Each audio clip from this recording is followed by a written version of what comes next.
Bom, primeira coisa, insuficiência respiratória aguda é um grande denominador comum.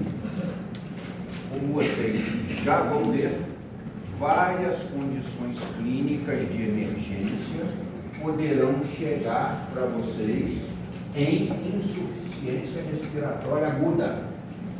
Tá?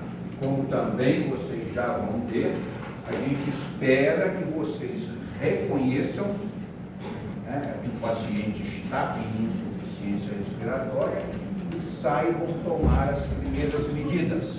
Aliás, quase tudo que eu falo durante o período é denominador comum. Por exemplo, depois disso aí, o próximo assunto é choque. Denominador comum. Tá? Se a gente considerar que se você se formou, botou o diplominha debaixo do braço, foi dar plantão numa emergência, 70% do que você vai ver na emergência é bobaginha. Bobaginha. É o cara que torceu o tornozelo, é o cara que acordou com a coluna travada, é o cara que está gripado, é o cara que quer descolar o testado, etc. Né? Mas, se você pensar aí, 20% a 30% são emergências, são urgências e emergências. E disso que está aí, um percentual serão as grandes emergências. Aí que vocês vão fazer a diferença. Aí o profissional minimamente capacitado, qualificado, vai fazer a diferença. Tá? Então a gente espera que vocês reconheçam rapidamente que um paciente está em insuficiência respiratória aguda.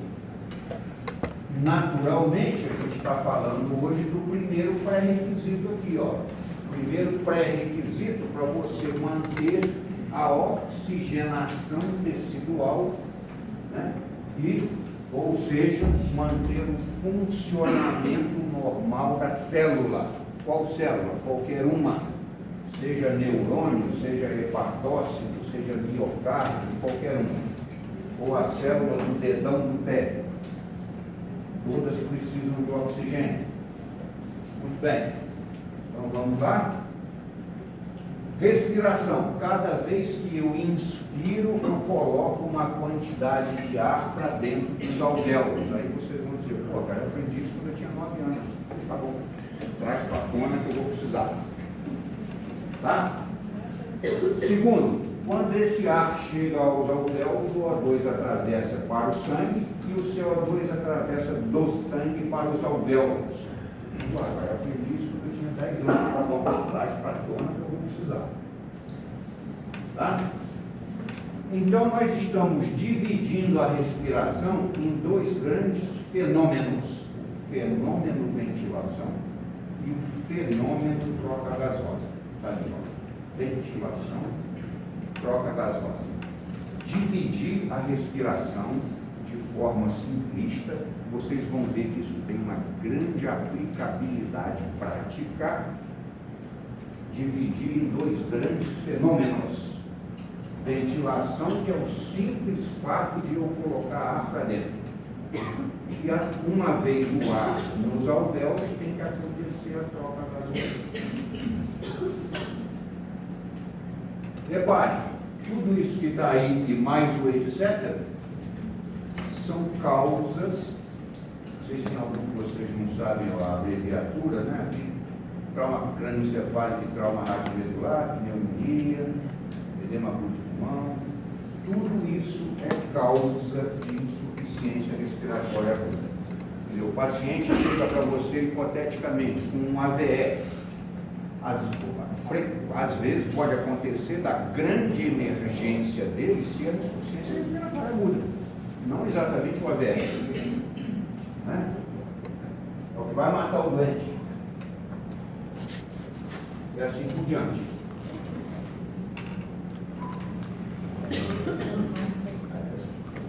Muito bem.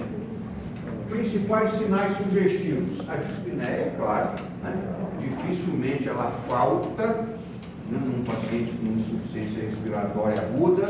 Mas pode faltar? Até pode. Por exemplo, intoxicação exógena ou droga depressora. Tem um casinho aí mais para frente, tem um casinho.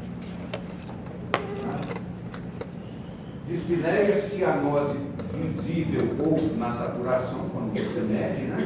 Uma dessaturação. Apneia ou hipopneia, distúrbios de consciência, a gente já vai ver qual a importância disso aqui, o distúrbio de consciência. Eu falei para vocês que aquela divisão da respiração em dois fenômenos tem importância prática. O que é hipopneia?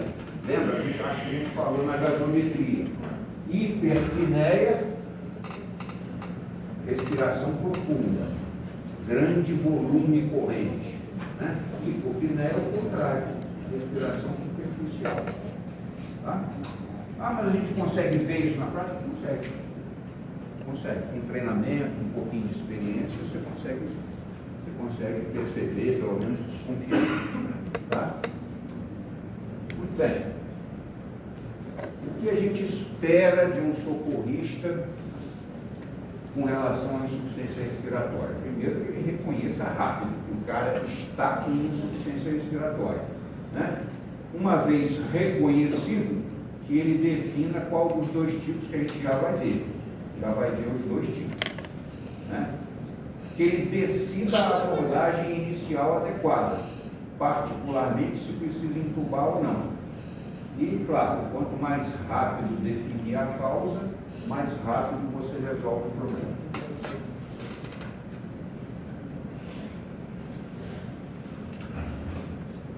Muito bem. Vamos dar uma passadinha em anatomofisiologia da respiração. Como eu já adiantei para vocês, a gente dividiu a respiração em dois grandes fenômenos. Ventilação, que é colocar ar nos alvéolos, e troca gasosa, ou oxigenação.